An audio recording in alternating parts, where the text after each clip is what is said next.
Dapat na serbisyong hatid namin sa inyo. Radyong may puso, tunay at todo. Balitang alis ko sa DYRD. Mula sa liwanag pambalitaan, Timpilan ng katotohanan. sa tigan ng bayan, ito ang DYRD 794. Mga kaganapang nagkalap sa loob at labas ng bansa. Mga isyong tinututukan. DYRD 794. Sa loob ng 5 minuto mag-ahatid ng siksik, sulit na sulit sa DYRD. Ito ang Radio Alisto. Ang oras natin ngayon ay maghuli na makalipas ang stress ng hapon. Ikawalo ng Pebrero sa taon na kasalukuyan. Magandang araw, bigan, tayo magandang Wilkanya. Ito ang iyong kalapagbantay, Russell Academia. Ang inyong kaagapay ay Iris Reyes at kayo'y nakikinig sa Radio Alisto.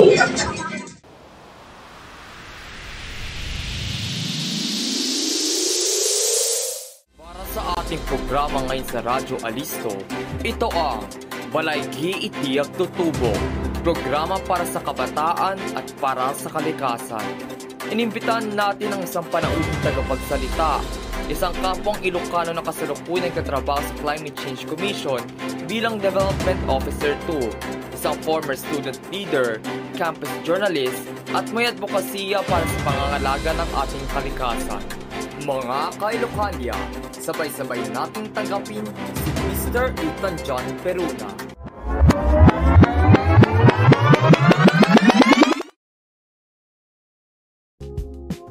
Magandang araw po, Sir Ethan.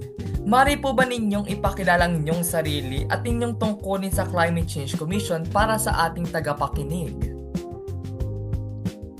Ayun, thank you po. Maraming salamat sa mainit na introduction and also good day sa ating mga listeners online. Ako po si Ethan John Peruna, isang lingkod bayan po mula sa Climate Change Commission at kasalukuyang naglilingkod bilang isang Development Management Officer 2 at the Policy Research and Development Division. Dito po, bilang CCCC as lead policymaking body and also coordination for climate change, tumutulong po kami sa coordination at policy support and also sa mga preparasyon for international engagement gaya ng Conference of Parties to the UNFCCC, and also kabilang po dito sa mga ginagawa namin ang pagsusuri ng mga proposal at also initiative ng ating mga development partners, mga civil society organizations, and also private sector sa mga possible na makatulong upang ma-improve natin ang ating mga national climate frameworks gaya ng NDC, or ito yung tinatawag nilang Nationally Determined Contribution, at also National Adaptation Plan, at mga iba pang mga climate resilience programs. So, yun po ang overview ng work ko sa Climate Change Commission. At thankfully, I logged my 1 year at work noong October 10. So, yun po. Wow! Napakagandang pakinggan ang iyong mga sinabi, Sir Ethan. Talagang kahanga-hanga ang iyong ginagawa at iyong profesyon para sa ating kalikasan. Ngayon naman, pag-usapan natin inyong karanasan at mga pananaw tungkol sa pangangalaga sa ating kapaligiran. Ngayon, ano po ang nag-udyok sa inyo na tahakin ang larangan ng environmental science at advokasya para sa ating kalikasan? Okay, thank you po sa question niyo. Pero para masagot ko po ng mabilis sa ating question, simula pa nung bata ako, specifically nung high school, nakita ko na kung gaano kalaki yung effect ng climate change sa ating kabuhayan. So, bilang isang anak ng magsasaka, I can see na yung sector ng agriculture, isa sa mga pinaka na naaapektuhan hanggang ngayon ng pagbabago ng klima. So, dito nagsimula ang aking dito nagsimula na makita ko na ang klima ay hindi lang isang issue pang-agham, kundi isang issue din sa kabuhayan at also climate justice. Kaya po, napili ko kung tahakin ang landas ng environmental science upang makapag-ambag sa solusyon, lalo na sa aking community na direktang naapektuhan sa climate change. Bilang nagtatrabaho sa Climate Change Commission, Sir Ethan, ano naman yung pangunahing suliraning pangkalikasan na kinakaharap ngayon ng Pilipinas? Una po, isa sa mga hamon na ating hinaharap ngayon ay kung paano maipaliwanag ang mga technical na isyong pangklima sa paraang maiintindihan ng mga kabataan at also mga magsasaka na rin, no? Kasi minsan din ang mahirap makakuha ng suporta kung hindi agad nakikita yung resulta. So, eto, natutunan ko na ang pagbabago ay isang proseso at kahit maliit man na hakbang, kapag tuloy-tuloy, nagiging malaking ambag siya sa katagalan. So, yun po ang isang hamon na aking naranasan sa ating daily work ngayon. At also, based on common understanding and observation. Yun na nga po, despite the current indications na ng climate change, marami rin na kabataan na hindi pa rin naniniwala na merong ganitong crisis sa ating panahon ngayon. So bilang isang lingkod bayan at also advocate for climate change, I think crucial po sa atin na mag-lay down ng facts and also scientific evidences para ma-enlighten yung kabataan na merong ganitong crisis na nag-exist ngayon. I think yun yung number one na goal natin. Kasi before we appeal to their emotions, we must first establish a sense of reality para sa gayon maniwala ang ating mga kabataan at also ma-enlighten na this major crisis ay nag-exist sa atin. Okay, Sir Ethan.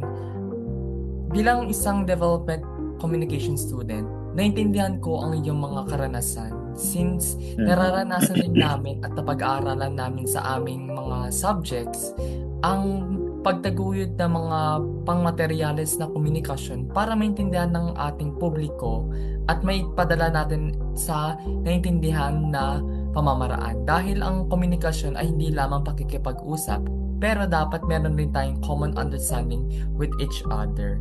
Ngayon, Sir Ethan. Tama. Ngayon, Sir Ethan, gano'n naman kahalaga ang paggawa ng mga polisiya at yung sinasabi natin na research sa pagtataguyod ng isang climate smart at isang bansa na environmental aware? Una po, no, na ayan yung guiding principle namin ngayon sa Climate Change Commission. So lahat ng mga ginagawa namin, it should be evidence-based and also science-based, kasi ito yung major foundation natin for us to inform our citizens na yung mga facts and also data natin should be supported by evidences. So, yun po ang napakalaki ng role ng research po sa ating sa Climate Change Commission. Pero hindi lang sa Climate Change Commission, kundi pati na rin sa ating mga interagency committee and also ating mga ahensya. Sir Ethan, base dun sa binigay mo sa aking resume or mga detalye tungkol sa'yo, isa ka raw isang student leader. At dahil itong programa ito ay nakakonektado para sa pagpapaunlad ng kamalayang pangkalikasan para sa ating mga student leaders, at ikaw ay nabigyan ng award ng Ilocos Sur bilang 10 Most Outstanding Youth of Ilocos Sur, gaano kahalaga ang papel ng kabataan sa pangangalaga at pagpapanatili ng ating kapaligiran? Ayun, nabanggit mo nga po no, na during our college days, I was being engaged sa photojournalism and also journalism as a whole. So malaki po ang impluwensya sa akin ng aking mga experiences during those times. And up until now, kasi nakakikere ko pa naman siya. So, noon, bilang isang campus journalist or photojournalist, natutunan ko na napakalaki din ng role ng camera or bilang isang kasangkapan for advocacy. Kasi sa bawat larawan, makikita mo na hindi lang ganda ng kalikasan, kundi kaya din natin ipakita ang mga kwento ng mga taong apektado sa gaya ng climate change. Ito yung mga magsasaka, mangingisda at mga kabataang patuloy na umaasa sa biyaya ng kalikasan. So, dito in my role as a journalist, nakita ko na ang photojournalism ay maaaring magmulat ng isipan and also mapaigting yung malasakit natin sa kalikasan.